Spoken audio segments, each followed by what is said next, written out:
Let us place this potato on an electronic weighing scale. 100 gram. But what is 100 gram? Weight or mass? Though related, they are actually quite different. Wrapper on this soap bag reads 300 grams. But how do you know the mass of an object if there is no label? You can compare these objects with known mass. Like this fruit vendor. He is balancing 1 kilogram of known mass with a set of apples. If I release this potato, it falls down. This is due to the force exerted on it due to gravity. If I hold this potato in my hand like this, I am applying some force to support it or to prevent it from falling down. The weight of an object is a measure of the force exerted on the object by gravity or the force needed to support it. The SI unit of weight is Newton. We can visualize 1 liter of milk or 1 kilogram of fruits. But how about 1 Newton? How much force I am using to hold a potato? As per the formula, we can calculate this as mass m multiplied by g, which is acceleration due to gravity. 100 gram means 0.1 kilogram. Value of g is 9.8 meter per second squared. Multiplying this comes out to be 0.98 Newton, which is approximately 1 Newton. If potato's mass is 102 grams, then we will need exactly 1 Newton force to hold it. But we can approximate 100 grams as 1 Newton in general. We use regular balance to measure mass. But how about weight? We can use spring balance for the same. It has markings on it to find out mass as well as weight.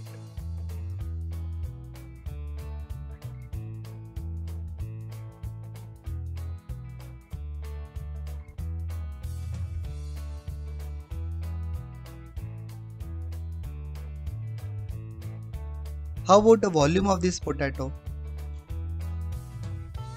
We will use a displacement method for the same. In this bottle, water is filled up to the brim.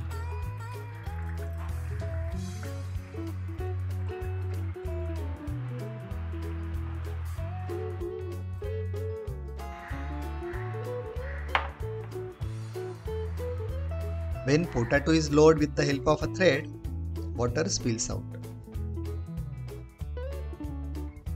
Approximately 92 milliliter of water came out of the bottle.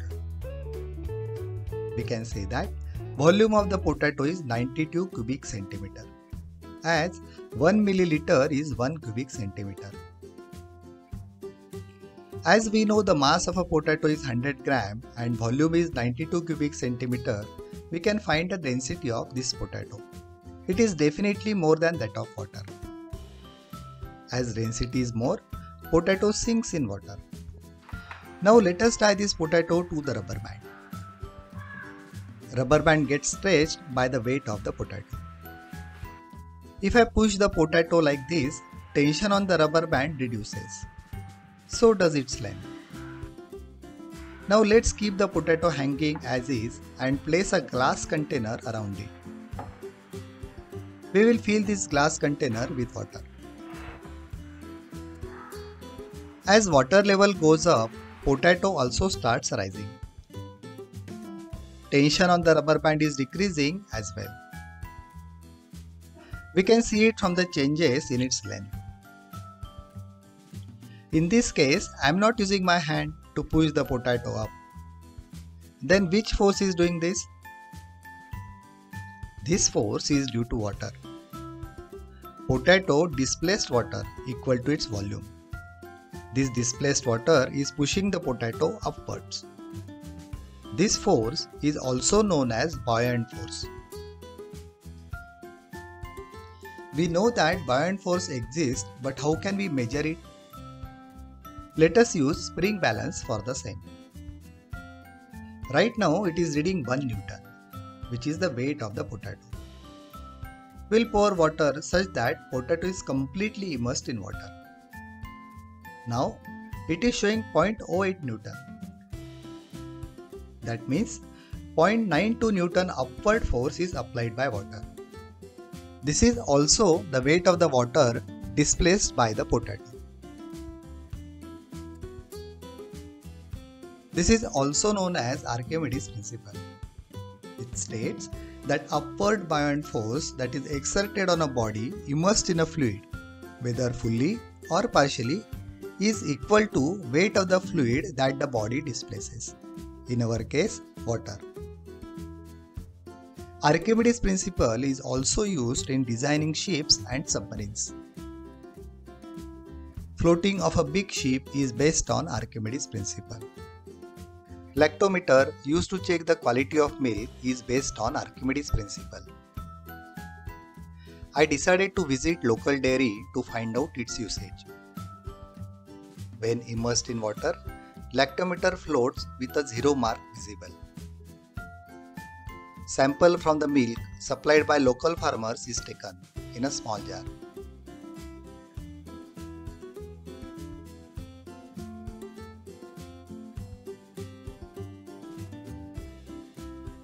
Lactometer is immersed in the milk. Once lactometer stabilizes, reading is taken again.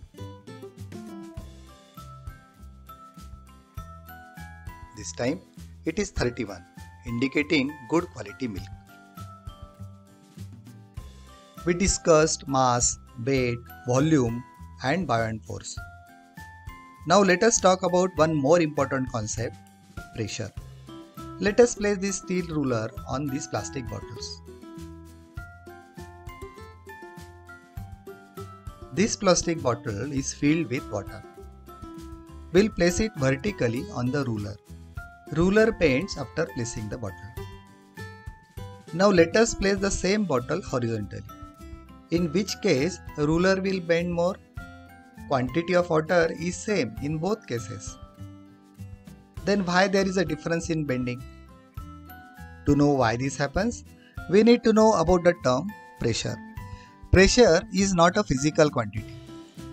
We cannot measure it directly. But we can measure other physical quantities associated with it and calculate the pressure. Pressure is defined to be the amount of force exerted per area. In our case, mass of water in this bottle is 983 grams. That means force due to this water is approximately 9 Newton. This force does not change even when we place the bottle in different positions. But the area on which this force is applied changes.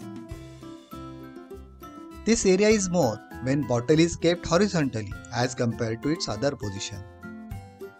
That means the ratio of force to the area is more in vertical position than in horizontal position. This is the reason the ruler bends more when bottle is placed vertically.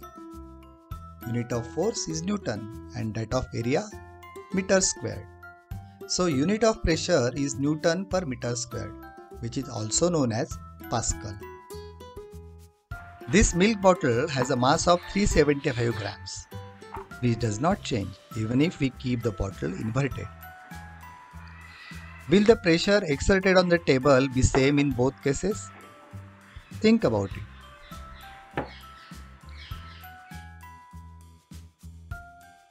These three blocks have same length, weight and height.